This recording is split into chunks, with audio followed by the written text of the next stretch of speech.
frère, bonjour ma sœur, nous sommes encore ensemble aujourd'hui pour cette nouvelle émission Foi, onction et guérison. Soyez bénis mes bien-aimés, j'espère que vous allez bien, j'espère que la dernière émission ne vous a pas trop bouleversé. Vous avez médité la parole de Dieu et vous avez eu peut-être des révélations, vous avez peut-être vu des choses, vous vous êtes mis en application avec ces choses et vous avez vu un fruit, mon frère, ma sœur. Oui, ne nous fermons pas parce que nous sommes dans le domaine spirituel et le domaine spirituel est vaste, est inconnu, est puissant et Dieu peut nous demander de faire des choses, mon frère, ma sœur, qui sont peut-être folles à notre entendement, mais qui peuvent être puissantes au nom de Jésus-Christ. Et aujourd'hui, j'aimerais parler, mon frère, ma sœur, d'un nouveau chapitre qui s'appelle l'onction de guérison. Nous allons certainement le faire en plusieurs parties, parce que bien entendu, c'est un domaine qui est vaste. Et je voudrais vous dire qu'il existe une onction de guérison. Jésus déclara dans Luc, chapitre 4, au verset 18, « L'Esprit du Seigneur est sur moi, parce qu'il m'a oint pour annoncer une bonne nouvelle aux pauvres. Il m'a envoyé pour guérir. » Actes chapitre 10, verset 38, fait allusion à cette onction de guérison qui reposait sur Jésus. Vous savez, ce passage-là, nous l'avons déjà à maintes et maintes reprises étudié et parlé dessus, qui nous dit « Vous savez comment Dieu a oint du Saint-Esprit et de force Jésus de Nazareth, qui allait de lieu en lieu faisant du bien et guérissant tous ceux qui étaient sous l'empire du diable, car Dieu était avec lui. » Et je voudrais vous relater ce qu'un homme de Dieu disait. Des gens furent guéris par mon ministère après que je me sois converti, et que le Saint-Esprit soit venu demeurer en moi. Et je n'avais pas encore reçu le baptême du Saint-Esprit, et d'ailleurs, je n'en savais encore rien même. J'avais moi-même été guéri en m'appuyant tout simplement sur les promesses de Dieu, sans l'aide du ministère de quiconque, et sans manifestation de l'onction. J'avais été guéri par la lecture de Marc chapitre 11, versets 23 et 24. Et d'ailleurs, si vous regardez, le verset 24 dit « En priant, croyez que vous l'avez reçu et vous le verrez s'accomplir. » Ça, c'est la clé de ces deux versets. J'enseignais aux gens ce que j'avais appris moi-même, à savoir qu'il est possible d'être guéri par la foi et la prière. J'ignorais tout du ministère exercé avec l'onction de guérison, tout en sachant bien qu'il existait une onction pour la prédication. Et lorsque je priais pour la guérison de quelqu'un, je ressentais rien, et rien ne se passait de moi dans les malades. Ensuite, cet homme de Dieu a commencé à connaître des pentecôtistes, et il a commencé à les fréquenter. Et donc, il a commencé à écouter ce qu'ils disaient sur le Saint-Esprit. Et bien entendu, cet homme de Dieu regardait ce que la parole de Dieu disait. Il avait un enseignement tout autre, mais quand il s'est accosté aux pentecôtistes et qu'on lui a parlé de la personne du Saint-Esprit, là il a été interpellé. Là il a commencé à méditer sur le sujet du Saint-Esprit, sur la personne du Saint-Esprit. Et puis il a regardé l'enseignement qu'il avait, il a regardé l'enseignement qu'il était en train d'écouter là maintenant au travers de ses pentecôtistes, et il a regardé la parole de Dieu. Et comme nous le savons, ce n'est pas ce que les hommes disent qui est la norme. C'est ce que la Bible déclare. C'est ce que les évangiles déclarent qui est la norme. Je suis persuadé, et c'est Salvatore qui parle, que beaucoup de personnes sont mortes. Beaucoup de personnes qui sont dans ton entourage, mon frère, ma sœur, qui sont mortes, ne devaient pas mourir. Parce que si on aurait médité la parole de Dieu comme il se doit, c'est-à-dire l'apprendre telle qu'elle est, eh bien on aurait imposé les mains aux malades et ces malades auraient été guéris. Ils ne seraient pas morts de la maladie. Je ne suis pas là pour vous mettre la culpabilité, mon frère, ma sœur, mais je suis là pour vous mettre ce que la parole de Dieu dit et pas ce que les hommes disent et pas ce que Salvatore dit. Parce que ce que je dis ne vient que de la parole de Dieu. Rien ne m'intéresse que la parole de Dieu. La Bible est ma norme. La Bible devrait être ta norme. Si la Bible nous parle qu'il y a des miracles, qu'il y a des guérisons, c'est que c'est comme ça. J'ai entendu des pasteurs parler qu'il ne fallait pas divorcer. Chose que je le crois aussi, mon frère, ma soeur. Mais quand ils ont eu un membre de leur famille ou eux-mêmes sont passés par le divorce, là, ils ont commencé à changer leur prédication. Mon frère, ma soeur, je ne suis pas là pour culpabiliser ou jeter le trouble, mon frère, ma soeur. Mais que dit la parole? S'il y a des problèmes, il y a des solutions, mon frère, ma soeur. Et la Bible est la solution à tous nos problèmes, quels qu'ils soient. Lorsque ce pasteur ici a compris le message de l'évangile, pas le message des pentecôtistes, mettons toutes ces religions de côté, mon frère, ma soeur. La Bible n'est pas une religion. Dieu n'est pas une religion. Jésus n'est pas une religion. Le Saint-Esprit n'est pas une religion. Nous avons un livre qui nous enseigne la parole de Dieu et pas la religion. Non. Et cet homme de Dieu disait, les pentecôtistes que je commence à fréquenter en savaient long sur le Saint-Esprit. Et ils s'attendaient à quelque chose d'extraordinaire à chaque fois, à chaque réunion. Lorsque cela se produisait, la personne était guérie. Mais s'il ne se passait rien, ils ne savaient pas comment enseigner le peuple à croire en Dieu et à recevoir la guérison par la foi seule. J'exerçais donc mon ministère par la foi, fondant la guérison sur les promesses contenues dans la parole de Dieu, en faisant en sorte que les gens soient guéris de façon régulière. Smith Wigglesworth avait coutume de dire « Croire en Dieu fait passer Dieu devant 1 million de gens pour arriver jusqu'à vous. » Après avoir été baptisé du Saint-Esprit, je n'étais toujours pas conscient de l'onction de guérison. Je continuais à exercer le ministère de guérison par la foi et par la prière en imposant les mains avec foi, comme il est dit dans la parole de Dieu. Il me fallut environ 2 ans après mon baptême du Saint-Esprit pour appréhender la réalité d'une onction ou d'un transfert de puissance qui passe de moi à d'autres. Il est possible de ressentir un courant d'onction, on en a déjà parlé, parce que le Saint-Esprit, la vie de Dieu, est en nous et qu'il peut intervenir en faveur d'autrui. Tout est question de degré de foi. Petite foi, petit résultat. Davantage de foi, davantage de résultats. C'est, me semble-t-il, la raison pour laquelle j'ai connu plus de résultats que beaucoup de pasteurs pentecôtistes, même avant mon baptême dans le Saint-Esprit. N'importe quel croyant peut imposer les mains à un malade, parce que la guérison lui appartient. Elle fut acquise par Jésus au bois du Calvaire. Nous avons l'autorisation de prier et nous n'avons pas besoin de direction spéciale pour ce faire. Nous avons des instructions à ce propos. En effet, la Bible déclare « Voici les miracles qui accompagneront ceux qui auront cru. Ils imposeront les mains aux malades et les malades seront guéris. » Ça se trouve dans Marc chapitre 16 du verset 17 à 18. Ainsi, les gens peuvent aujourd'hui croire la parole et être guéris de n'importe quelle maladie, sans l'intervention des ministères qui ont les dons des miracles ou d'autres dons spirituels. Cependant, il faut savoir que Dieu oint des personnes d'une onction de guérison. Maintenant, il y a quelque chose que nous devrions rechercher, mon frère, ma soeur. C'est la manière dont Jésus exerça son ministère de guérison. Remarquez bien que Jésus exerça son ministère de guérison revêtu de l'onction de guérison. Nous apprenons une leçon sur cette onction de guérison en lisant Marc chapitre 5, qui relate l'histoire d'une femme atteinte d'une perte de sang. Donc on le voit dans Marc chapitre 5 du verset 25 à 34. Or, il y avait une femme atteinte d'une perte de sang depuis 12 ans. Elle avait beaucoup souffert entre les mains de plusieurs médecins. Elle avait dépensé tout ce qu'elle possédait et elle n'avait éprouvé aucun soulagement. Mais elle était plutôt allée en empirant. Beaucoup se sentent concernés par ça, mon frère, ma soeur, n'est-ce pas? Ayant entendu parler de Jésus, elle vint dans la foule par derrière et toucha son vêtement. Car elle disait, si je puis seulement toucher ses vêtements, je serai guérie. Au même instant, la perte de sang s'arrêta, et elle sentit dans son corps qu'elle était guérie de son mal.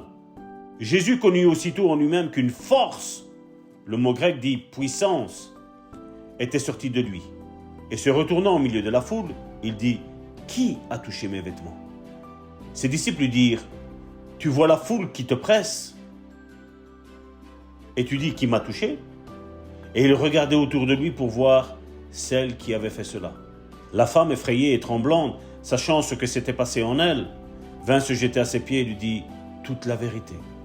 Mais Jésus lui dit, « Ma fille, ta foi t'a sauvée, vas en paix et sois guérie de ton mal. » Lorsque cette femme toucha les vêtements de Jésus, il est dit qu'une force était sortie de Jésus. En fait, le mot grec est ailleurs toujours rendu par puissance. Une puissance sortie de Jésus et pénétra en elle. Il lui transfère de puissance. Quelle est cette puissance qui sortit de lui pour pénétrer dans cette femme? Sa foi. Jésus lui déclara, « Ma fille, ta foi t'a sauvée. » On le voit au verset 34. Nous lisons un texte similaire dans Matthieu chapitre 14 du verset 34 à 36. Après avoir traversé la mer, ils vinrent dans le pays de Génézareth. Les gens de ce lieu ayant reconnu Jésus envoyèrent des messagers de tous les environs et on lui amena tous les malades. Ils le prièrent de leur permettre seulement de toucher le bord de son vêtement. Et tous ceux qui le touchèrent furent guéris. Il ne nous est pas précisé qu'une puissance sortit de Jésus, mais tout laisse à penser que ce fut le cas, puisque nous connaissons le récit de Marc chapitre 5. Penchons-nous à présent sur Luc chapitre 6 du verset 17 à 19. Il descendit avec eux et s'arrêta sur un plateau où se trouva une foule de disciples et une multitude de peuples de toute la Judée et de Jérusalem et de la contrée, de la maritime, de Tyr et de Sidon. Ils étaient venus pour l'entendre et pour être guéris de leur maladie. Ceux qui étaient tourmentés par des esprits impurs étaient guéris. Et toute la foule cherchait à le toucher parce qu'une force ou une puissance, comme je l'ai dit tantôt, sortait de lui et les guérissait tous. Regardez ce que je vous disais la dernière fois sur le fait de l'imposition des mains. Ce n'était pas Jésus qui priait pour eux. Ce n'était pas Jésus qui imposait les mains sur eux. C'est eux qui touchaient Jésus. Et ils étaient guéris instantanément. La Bible nous apprend que cette puissance qui sortait de Jésus non seulement guérit les peuples, mais aussi délivra ceux qui étaient tourmentés d'esprits impurs. Il s'agissait d'une puissance de guérison. Ceci ressemble étrangement au langage des Actes des Apôtres, dans Actes chapitre 19, du verset 11 à 12. Et Dieu faisait des miracles extraordinaires par les mains de Paul, au point que l'on appliquait sur les malades des linges ou des mouchoirs qui avaient touché son corps, et les maladies les quittaient, et les esprits malins sortaient. Dans ce cas également, nous constatons que des gens étaient guéris de maladies et délivrés d'esprits impurs. Or, la Bible déclare que la parole sera établie par la bouche de 2 ou 3 témoins. Nous pouvons donc apprendre quelque chose de cette puissance guérissante d'après les passages qui viennent d'être cités. Tout d'abord, que c'est Dieu qui a oint de cette puissance. Mais nous ne pouvons pas nous oindre nous-mêmes, car si nous le pouvions, nous serions tous oints. Dieu donne son onction à certains pour guérir, tout comme il oint d'autres personnes pour la prédication, pour l'enseignement ou pour l'exercice des différents ministères. Remarquez encore que nous ne pouvons pas nous oindre les uns les autres.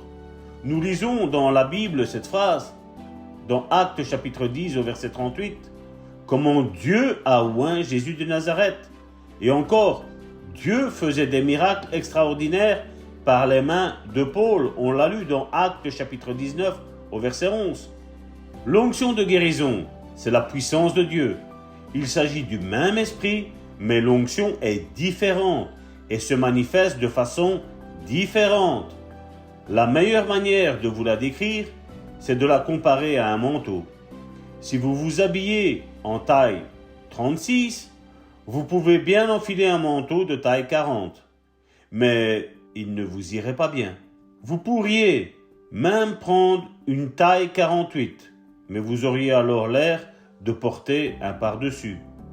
Parfois, lorsque l'onction descend sur moi, j'ai comme l'impression qu'un manteau m'aurait été jeté sur les épaules par quelqu'un. Puis, après quelque temps de service dans l'onction, je sens comme si un fardeau m'était enlevé des épaules.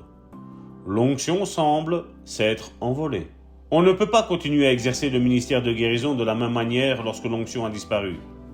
Que faire alors? Je dis souvent, eh bien, louez le Seigneur. La Bible ne change pas. Je ne vous mens pas ce soir, je ne suis plus en mesure d'exercer le ministère parce que l'onction s'en est allée. Mais je vais vous dire un secret. La foi dans la parole de Dieu est toujours efficace. J'ai moi-même été guéri de cette façon. Et c'est dans la foi que je vais prier pour vous, si vous le désirez, que je vous impose les mains. Il vous est tout à fait possible d'exercer votre ministère auprès de gens sans la moindre onction. J'ai vu des gens guéris de cancer et d'autres maladies incurables, tout en restant assis au milieu de la foule. Ils crurent la parole qui était annoncée et crurent en Dieu. Ils ne ressentirent rien de particulier. Ils mirent seulement leur foi en action. Et bien entendu, Dieu honora leur foi. Des médecins avaient prédit à un homme qu'il mourrait dans 1 mois. Mais 4 années plus tard, il était toujours en vie. Et ces médecins ne purent pas découvrir la moindre trace de cancer. Il avait été guéri par la foi seule. D'autres fois, l'Esprit de Dieu s'emparait soudain de moi au cours de même réunion et je faisais des choses que je n'avais pas même conscience de faire. En exerçant le ministère sous cette onction, vous pouvez même aller jusqu'à ne pas réaliser ce qui se passe autour de vous, parce que vous évoluez dans le domaine de l'esprit. Mon ministère s'exerce de 2 manières, mais pour l'instant, nous étudions le ministère exercé avec l'onction. En deuxième lieu, cette puissance n'est pas seulement céleste, elle est aussi tangible. Tangible signifie perceptible au toucher, susceptible d'être touché. Elle est bien tangible parce que Jésus sut à quel moment précis elle sortit de lui. Il sut qu'une force l'avait quitté. Elle est tangible parce que la femme qui était atteinte de la perte de sang eut conscience de recevoir une puissance. Il y eut transmission de puissance d'une personne à une autre. Mais cette femme ne toucha pas la personne de Jésus, car il demanda « Qui a touché mes vêtements ?»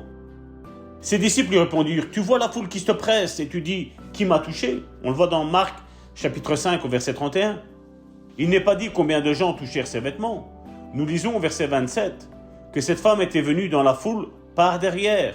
Donc la foule pressait Jésus de toutes parts et les gens se pressaient les uns contre les autres.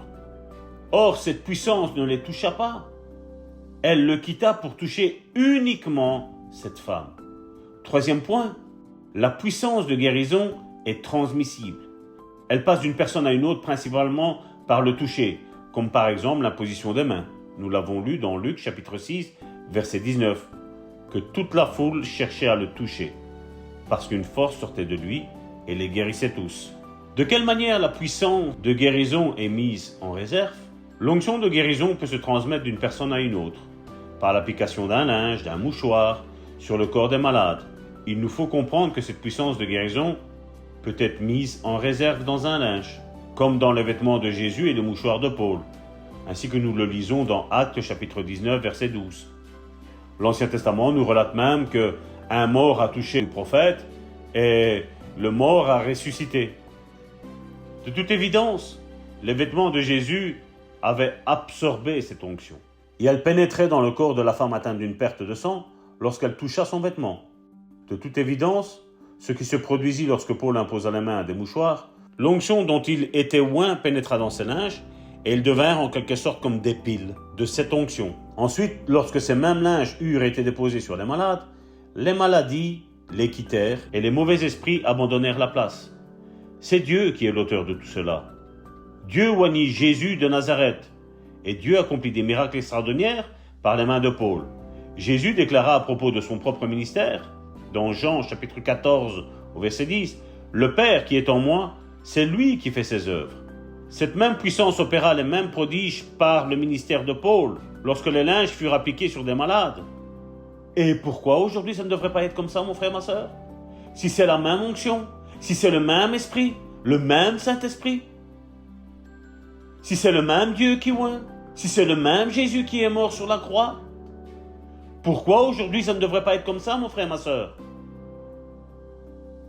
Aucun texte ne cite et ne dit que ça, c'était pour un temps. Moi, la Bible me déclare que Dieu ne change pas, qu'il est toujours le même hier, aujourd'hui et éternellement.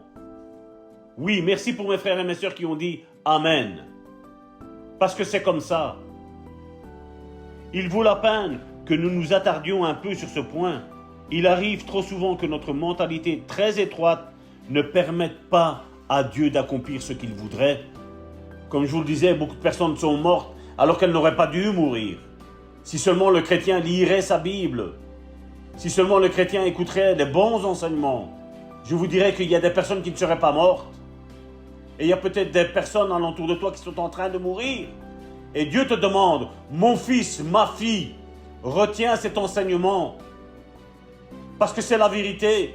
Je l'ai déclaré, je l'ai décrété. Et le ministre Salvatore est en train de vous le prêcher. Avec vérité, avec force, avec puissance. Croyez seulement. Tout est possible à celui qui croit. Parce que nous pensons que les choses doivent se faire d'une certaine manière. Nombreux sont ceux qui croient que les démons ou les esprits doivent toujours être discernés et chassés. Mais dans les passages que nous venons d'étudier, il est nullement question de démons discernés ou chassés, n'est-ce pas? Et pourtant, des gens furent délivrés. C'est ainsi que les événements se déroulent parfois. Il est arrivé que des personnes venues demander la prière de guérison me disent « Je crois avoir un démon ». Dans ce cas, je réponds « Quelle différence cela fait-il » La même puissance qui chasse les maladies peut aussi chasser les démons. Cette puissance vous a touché au moment où j'ai prié. Oubliez tout cela et allez de l'avant dans la foi. Vous êtes délivrés. Souvent, les gens réagissent selon leurs propres pensées au lieu de se conformer à l'enseignement de la Bible. Et tout ce que tu sais, mon frère, ma soeur, comment tu le sais? Tu le sais parce que quelqu'un te l'a prêché. Comment tu sais que les pentecôtistes sont fous? Parce que d'autres te l'ont dit. Et si ces pentecôtistes agissent selon la parole de Dieu, qui est fou? La même chose si c'est une autre religion, mon frère, ma soeur. Je ne suis pas en train d'élever le pentecôtisme, mon frère, ma soeur. Non, non. Moi, je ne suis pas pentecôtiste. Je suis de la Pentecôte, mais je ne suis pas pentecôtiste. Pentecôtiste, c'est une religion. Et vous savez, vous me connaissez maintenant, ce que je pense de la religion. Agissons selon la parole de Dieu. La question que nous devrions nous poser quand un enseignement nous est dit, mon frère, ma soeur, c'est que dit la Bible? Les chrétiens de Béret, tout ce que les apôtres disaient, ils vérifiaient selon la parole de Dieu. Et comme je vous l'ai déjà dit à maintes reprises, mon frère, ma soeur, vérifions non seulement le verset, mais regardons si le contexte dans lequel on parle du verset, ça veut bien dire ce que ça veut dire. Vous vous rappelez quand on a parlé du blasphème du Saint-Esprit? J'ai pris tout un chapitre pour vous expliquer ce que c'était exactement le blasphème du Saint-Esprit. J'ai des témoignages, mon frère, ma soeur, où des personnes sont venues à moi et m'ont dit, voilà, pasteur, le Saint-Esprit m'a orienté vers vous. Je dis, ok, merci, merci Seigneur. Je ne suis rien, moi. Moi, j'ai juste la parole de Dieu, je professe la parole de Dieu et c'est tout. Je n'en tire aucun mérite.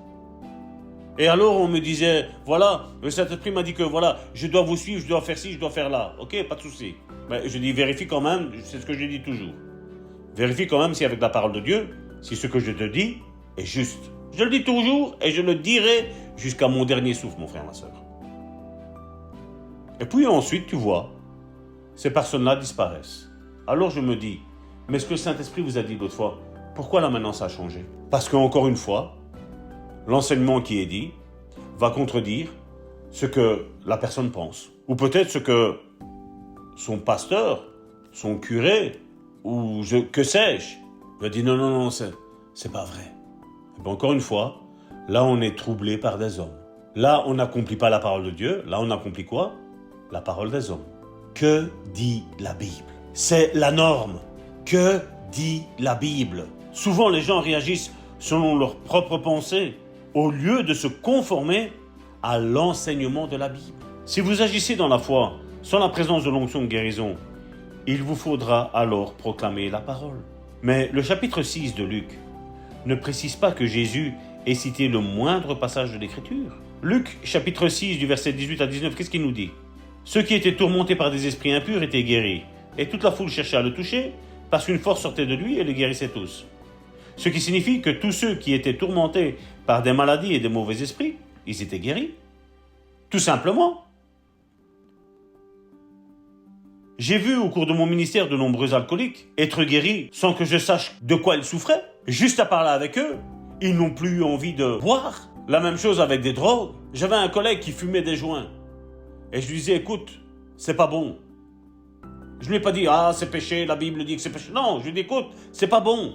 Ça va te porter des maladies. Je lui disais, tu risques d'avoir des enfants mal formés à cause de ces drogues. Juste à lui parler comme ça.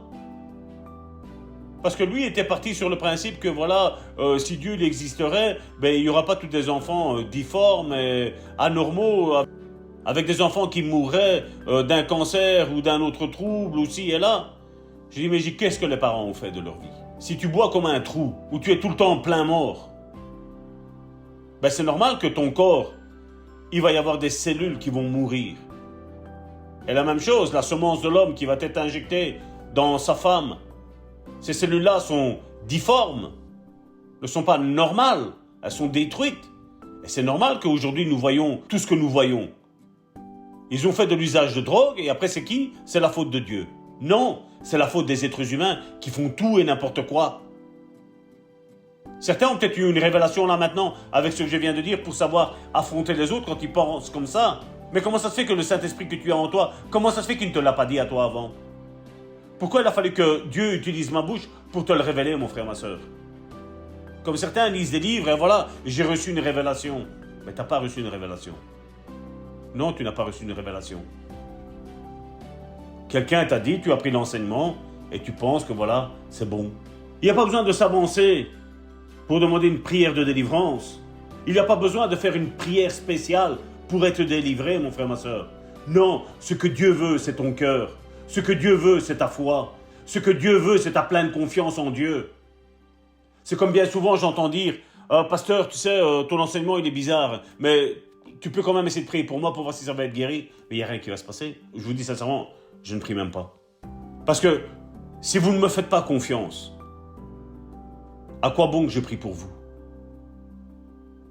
À quoi bon? Parce que tout se passe par la confiance. Certains pensent qu'ils peuvent abuser d'alcool et que leur foi ne va rien avoir. Ils vont penser qu'ils n'auront pas d'ulcère. Vous savez, une fois, j'ai travaillé dans un service où je devais prendre les malades du home où j'étais employé et je devais aller les porter à l'hôpital, faire des visites. Et à un moment donné, il y en a un, du jour au lendemain, il s'est retrouvé quasiment paralysé. Et donc, nous sommes allés voir le neurologue. Et le neurologue, il lui dit, voilà, quelle est votre vie, qu'est-ce qui s'est passé? Donc, il lui a expliqué. Et donc, il faut savoir que cet homme était tombé dans l'alcool et il buvait plus ou moins 24 canettes de 33 centilitres sur une journée, ainsi que 2 bouteilles de pastis et 3 bouteilles de vodka par jour. Comment il faisait, je ne le sais pas. Mais c'est sorti de sa bouche. Et le neurologue a fermé son dossier de ce garçon-là. Elle a dit, et vous vous étonnez? Moi, quand j'ai vu le comportement de ce médecin, qui était chef de service, entre autres, je lui ai dit, mais monsieur, vous faites quoi là? Et il m'a dit, il a bu comme ça, et vous vous étonnez de son état? Mais je lui ai dit, écoutez, il n'a pas besoin de jugement, il a besoin d'aide. Elle a dit, je sais bien. Mais seulement, il fait, si il continue à boire comme ça, il m'a dit, vous avez le temps? Je dis, oui, j'ai le temps, je n'ai pas d'autres rendez-vous après, donc il n'y a pas de souci. Il dit, vous savez, voici, ça c'est le nerf. Donc il m'a montré un nerf. Il m'a montré que autour du nerf, il y a une membrane qui est formée, c'est de la vitamine B, si mes souvenirs sont bons. Il a dit, l'alcool attaque cette membrane. Il fait, et ensuite on a, vous savez, il fait ce qu'on dit, on a les nerfs à vif. Eh bien, il fait, quand on n'a plus cette membrane-là, eh bien, on devient comme monsieur. Du jour au lendemain, on est paralysé. À cause de l'alcool. Je suis resté. Je dis donc, chaque fois que nous buvons de l'alcool, voilà que l'alcool attaque cette couche de graisse qui est une vitamine B et qui protège les nerfs. Oui, effectivement. Et lui-même m'a dit, bon, je vais vous passer le mot qu'il m'a dit concernant ses collègues. Il dit, je leur dis. Il fait, on me prend pour un sot. Il continue à boire, mais plus tard, je serai leur docteur. Donc vous voyez, mon frère, ma soeur, je ne suis pas là en train de dire, voilà, il ne faut pas boire d'alcool ici et là. Comme je dis, chacun est majeur, est vacciné, chacun fait ce qu'il veut de sa vie. C'est juste pour vous dire que tout ce que nous faisons, mon frère, ma soeur, tôt ou tard, il y aura une conséquence. Oui, je sais qu'aujourd'hui, on n'aime pas dire « Oh, mais Salvatore, il ne faut pas dire que, tu vois, il ne faut pas être alcoolique, et tchic et tchac. » C'est des légalistes. Je vais vous dire, au début, on peut en rire, en disant « c'est légaliste ». Si Dieu a dit de faire attention à l'alcool, c'est qu'il y a une attention à faire. Je ne dis pas de ne plus boire d'alcool, mon frère, ma soeur, parce que la Bible nous parle, c'est Paul, quand il parle à Timothée, si mes souvenirs sont bons, il lui dit de boire un petit peu de vin à cause du problème qu'il a au ventre. Donc c'est pas que Dieu ne veut pas que nous buvions plus une seule goutte d'alcool, mais c'est que nous buvions de l'alcool avec modération, normalement. Parce que vous savez, l'alcool peut nous conduire à pécher. Et puis beaucoup disent, ouais, mais voilà, si je pêche, j'ai un avocat auprès du Père, je prie ici et là. Je vais te dire, mon frère, ma soeur, chaque fois que nous péchons, nous entachons la sainteté de Dieu. Et comment moi, Salvatore, et j'en vois venir beaucoup, je vous dis sincèrement, quoi Salvatore, t'es sans péché? Et je vais vous dire oui et non. Oui, dans le sens où je ne me jette pas dans le péché. Non, je ne veux pas être orgueilleux. Il pourrait m'arriver de tomber. Ça, j'en suis persuadé. Il pourrait m'arriver de tomber. Mais je ne me jetterai pas volontairement dans le péché. Ça, c'est la différence. Alors que d'autres aujourd'hui excusent leur péché, moi, je n'excuserai pas mon péché. Vous pouvez demander à Karine, vous pouvez demander à mes enfants. Je suis intransigeant avec ma propre vie. C'est pour ça que peut-être des fois, je peux vous paraître dur, mais je vous dis, je suis dur avec ma vie. Je ne serai pas hypocrite comme les pharisiens. Et quand déjà un pasteur dit que nous pouvons faire tout et n'importe quoi, méfiez-vous. Parce que je vais vous dire, déjà en mettant la barre haute, on risque de tomber plus bas. Mais si déjà on met la barre extrêmement basse, je veux dire, c'est pas la prédication de Jésus. Je vais vous dire sincèrement. Vous vous rappelez quand Jésus a dit, on vous a appris de ne pas être adultère? Et Jésus a dit, moi je vous dis que si vous regardez une femme et que vous la convoitez dans votre cœur, vous avez déjà commis un péché dans votre cœur. Jésus n'est pas venu mettre la barre plus basse. Jésus est venu mettre la barre plus haute. N'excusons pas notre péché, mon frère, ma soeur. C'est pour ça qu'aujourd'hui l'Église est faible. C'est pour ça qu'aujourd'hui il y a peu de ministres avec peu d'autorité. Et oui, Dieu peut exaucer des pécheurs. Oui, comme il est mis. Seigneur, en ton nom on a chassé des démons. Seigneur, en ton nom on a guéri. Et Jésus va leur dire, je ne vous connais pas.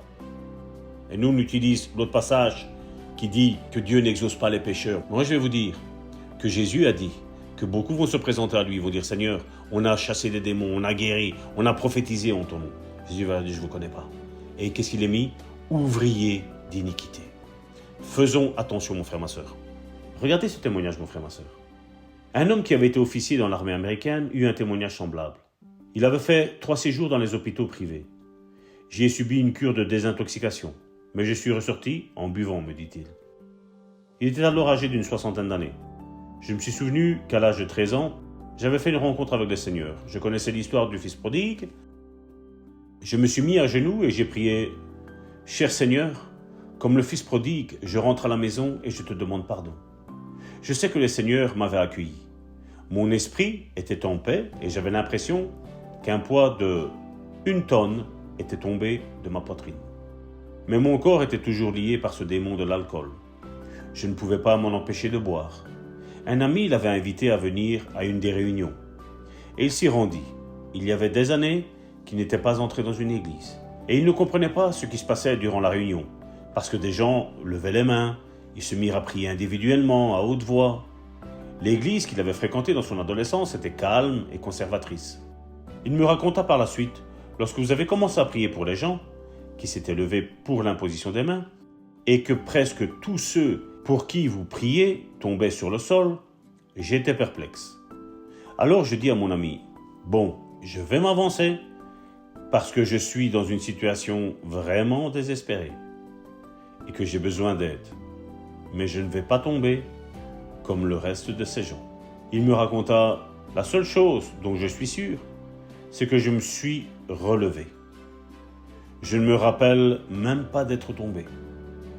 Mais j'ai vécu 2 faits remarquables. Tout d'abord, lorsque vous m'avez imposé les mains, j'ai senti comme une décharge électrique parcourir tout mon corps. Une sorte de chaleur m'a enveloppé. Ce fut une magnifique expérience spirituelle. Je me suis approché plus près de Jésus et mon amour pour lui grandit. Ensuite, ce démon d'alcoolisme qui m'avait lié tant d'années me laissa. Je n'ai plus jamais bu une seule goutte d'alcool. Je n'ai même plus envie de boire. Voilà mon frère, ma sœur, je vais clôturer ici aujourd'hui. Donc nous voyons mon frère, ma sœur, et je sais que beaucoup sont peut-être tourmentés quand on entend des gens tomber. Mon frère, ma sœur, ne vous focalisez pas sur le fait que les gens tombent. C'est pour ça que moi je n'aime pas cette manière d'agir, mais comme je le dis, Dieu pourrait le faire. Je ne me ferme pas, parce que nous avons des exemples dans la Bible de personnes qui sont tombées. Donc je ne veux pas me fermer, mon frère, ma sœur, et je ne veux pas que tu te fermes, mon frère, ma sœur. Ce qui compte, c'est le résultat. Ce frère, de 1, s'est rapproché de Dieu,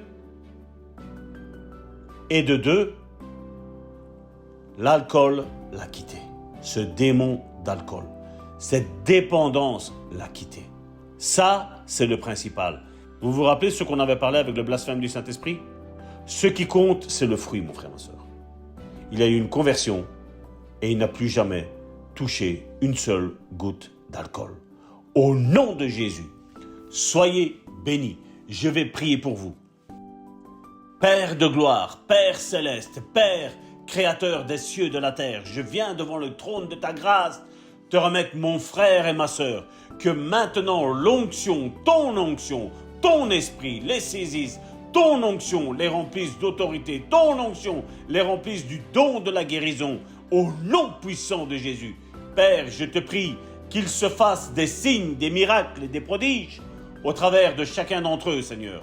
Oui, Seigneur, merci, Seigneur, que tu le revêts de ta puissance, que ton Saint-Esprit parcourt le monde entier de tous ceux qui écoutent cette émission et qu'il soit revêtu de la puissance d'en haut, de la puissance que tu confères.